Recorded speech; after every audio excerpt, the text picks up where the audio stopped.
Hi, welcome to my channel Dandi. ఈరోజు మన topic robotic affirmation. అసలు ఈ రోబోటిక్ అఫర్మేషన్స్ గురించి తెలుగులో చాలా వీడియోస్ సర్చ్ చేశాను, కానీ దొరకలేదు. సో ఈ వీడియోలో అసలు రోబోటిక్ అఫర్మేషన్స్ అంటే ఏంటి, అవి వర్క్ అవుతాయా లేదా అన్నది చూద్దాం. మన తెలుగులో చాలా వీడియోస్ 555 మెథడ్, 369 అవి అంతా ఉన్నాయి, కానీ రోబోటిక్ అఫర్మేషన్స్ గురించే లేదు.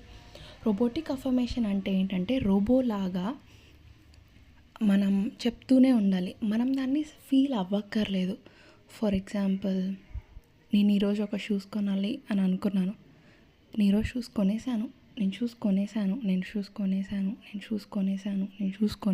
అని గుర్తొచ్చినప్పుడల్లా మీరు అఫర్మ్ చేస్తూ ఉంటే ఇట్ విల్ వర్క్. అంటే అదేదో మిరాకిల్స్ అయిపోయి ఇంకేదో అని కాదు, సబ్కాన్షియస్గా నీ బ్రెయిన్లోకి అది ఆ థాట్ని పంపించి అది నిజమని నీ బ్రెయిన్ నమ్ముతుంది. సో రోబోటిక్ అఫర్మేషన్స్ అనేవి సైంటిఫికల్లీ ప్రూవెన్, అవి వర్క్ అవుతాయి.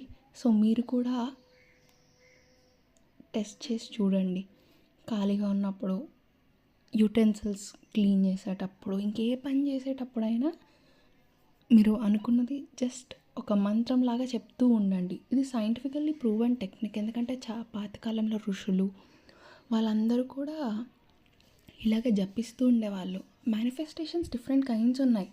లైక్ మనం దాన్ని ఫీల్ అయ్యి సెన్స్ అవ్వడము, స్క్రిప్టింగ్, 369 మెథడ్, 555 మెథడ్, ఇవన్నీ సైంటిఫికల్లీ ప్రూవెన్ అండ్ ఇవన్నీ వర్కౌట్ అవుతున్నాయి.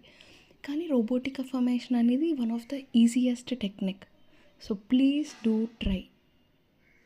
ఇంకా ఈరోజే ఈ ఛానల్లో ఫస్ట్ వీడియో పోస్ట్ చేస్తున్నాను. దీంట్లో ఒక టాపిక్ అని ఏం లేదు, నాకు ఏది నచ్చితే అది పోస్ట్ చేస్తూ ఉంటాను. Thank you.